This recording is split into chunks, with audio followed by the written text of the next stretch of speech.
Hi, welcome to BizSight, financial accounting software for small business from Biz Technologies. My name is Ranjit Charles, and I have the pleasure of taking you through a high-level overview of BizSight. BizSight is offered in three different editions. The cloud version, which is BizSight 365, it is hosted on Microsoft Azure, and it's always available to you in any device. No updates necessary. All you do is log in and get on the software. BizSight Professional is your on-prem installed version. BizSight Manufacturing builds on BizSight Professional and adds manufacturing capability to BizSight Professional. So let's go ahead and get started.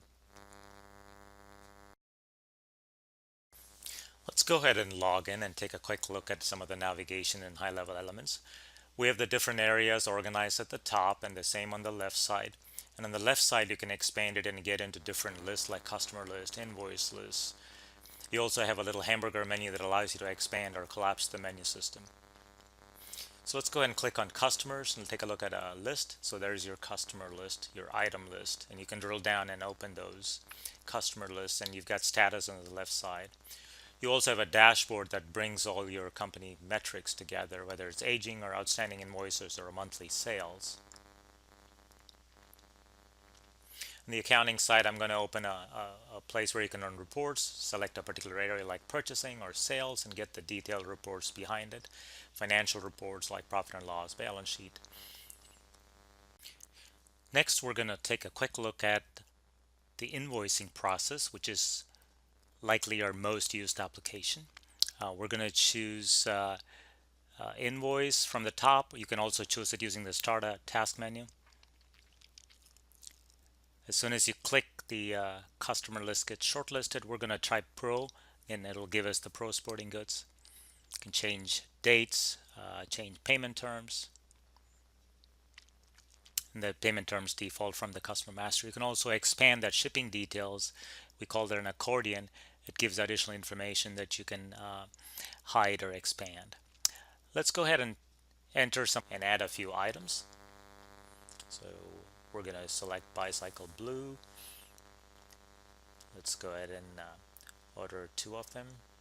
I can change the price if I wanted to. If there is a price level already defined, that will for this customer, that'll be brought in here. We can add notes. So you just click on the external memo or internal memo icon there and add notes. Let's go ahead and select another item.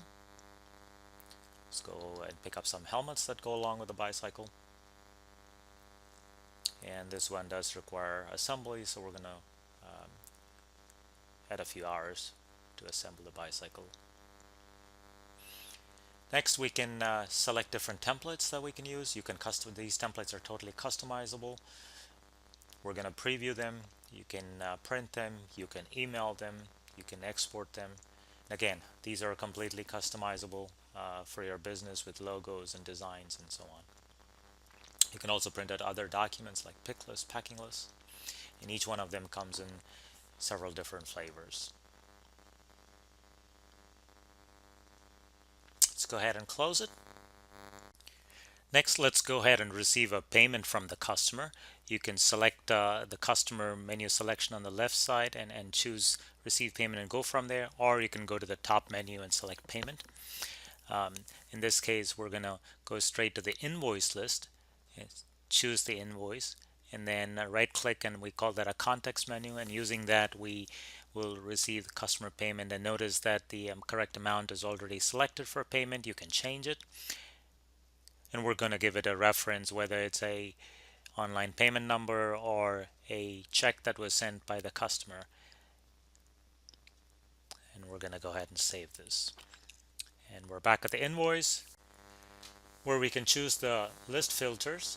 Here we're choosing paid, and we're going to go ahead and choose invoice 614. That was the invoice we just entered, and there's, you see the status. And if this was a open invoice, you could have edited it. We can also open the payment listing and actually view the payment that we made. Next, we're going to take a look at some of our master data here where I opened a customer list, and notice that we've got different currencies. The product is fully multi-currency and VAT capable, which means that you can not only run it in the United States but in most countries in the world. Um, so here we've got a new look for our customer master. We can track several phone numbers, several email addresses. We've added social media, and you can actually label them as Twitter, Facebook, so on in the settings, and they would actually show up here. Multiple contacts, and each contact can actually track notes as well. So you're going to see this notes capability kind of permeate everywhere in the software. And here you've got multiple notes, and I'm opening one that I've added in the past, and notice that how it brings in all the images very smoothly, like a web page. You can also add an attachment. Here I'm going to show you how you can add a note and just cut and paste from a website. So we're going to type in a subject.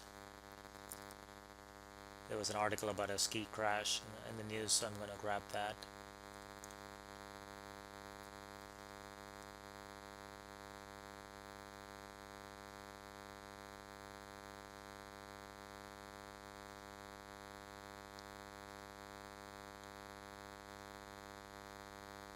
And that's it. So quick cut and paste from the website. It preserves all the formatting, and there it is with the images.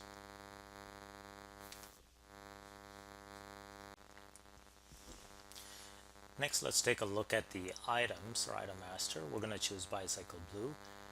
You can have service items, stocked items, and notice this is a stocked item in a bicycle. I can actually add an image to it. Let's go ahead and take a look at our vendor master. Vendor master will be a mirror image of the customer master. Here we have active vendors and inactive vendors. Next, let's take a look at our purchasing side. We'll start with our purchase orders. Here I'm selecting a list of purchase orders, and I can use the plus sign to add a new purchase order, or go to the top menu and add a new purchase order. So as soon as I open it, I can click on it and get a list of vendors. I can type and shortlist it as well. And once again, similar to the invoice, you have the expansion area or accordion that allows you to add more information to the shipping details. Let's go ahead and select a few items. Here I'm selecting Bicycle Blue. I'm going to put a note. I'm looking to get 3 blues. And even though the item is called Bicycle Blue, I am going to go ahead and order 2 reds.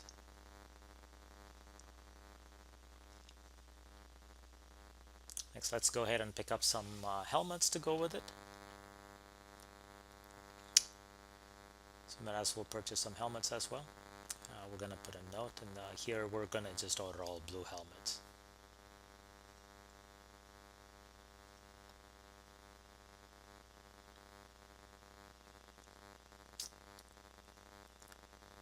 Delivery date, payment terms, all those could be changed. You can preview the purchase order, you can print it out, you can email it out, you can export it out. You have, once again, you have many templates to choose from. Next, we're going to record an expense in the system. I'm choosing cash here. And then once I'm in, I'm choosing the vendor that I purchased something from. And notice that in this case, it's defaulting the account that is used for expenses for this specific vendor. And I'm going to enter an amount here. Let's go ahead and choose a second account number. It's a purchase account. Let's go ahead and enter an amount, and we're done. And we can also add purchases by items, where you can actually choose the items instead of the account number, choose the quantity, the price that you purchased it at, and simple as that, you're done with recording your purchase. We will also explore a scenario where you're going to just record the vendor's invoice or the purchase invoice. It's called the vendor, we call it the vendor bill, and it is something that you would record the invoice and then pay it later. From the invoice, I'm entering the information into the system.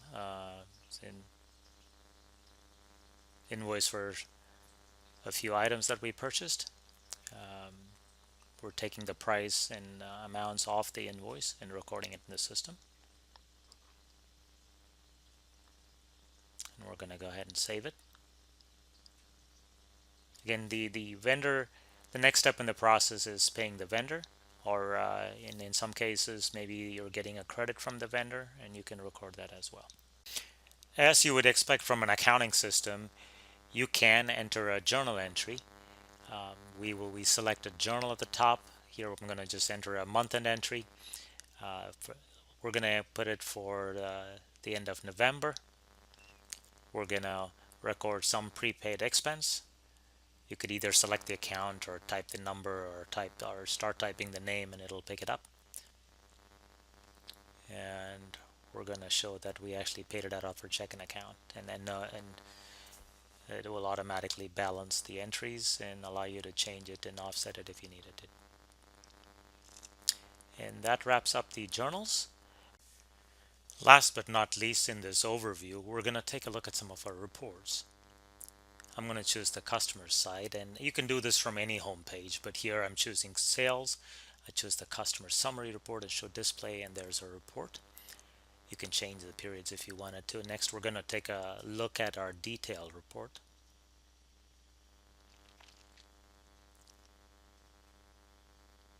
And these reports, you can add columns to it. You can export them out. Let's go ahead and close that. And I'm going to run a financial report. So I just choose company and financial, and I'm going to scroll down to select profit and loss. Let's go ahead and display that. And there we are. Once again, you can add columns to it. You can add year to date. You could add previous month. Many different things to customize the report that you need. That concludes our demo. Once again, BizSight, our new generation product from Biz Technologies. You have three different options. You have the cloud option, where you don't need to have anything installed on your site, which is BizSight 365, or you can run it on-prem at your location, which is BizSight Professional, as well as add-on manufacturing if you're a manufacturer. And do not hesitate to get in touch with us at www.biztechnologiesonline.com or send us an email at hello@biztechnologies.co. Again, thanks for watching and look forward to seeing you in our next video.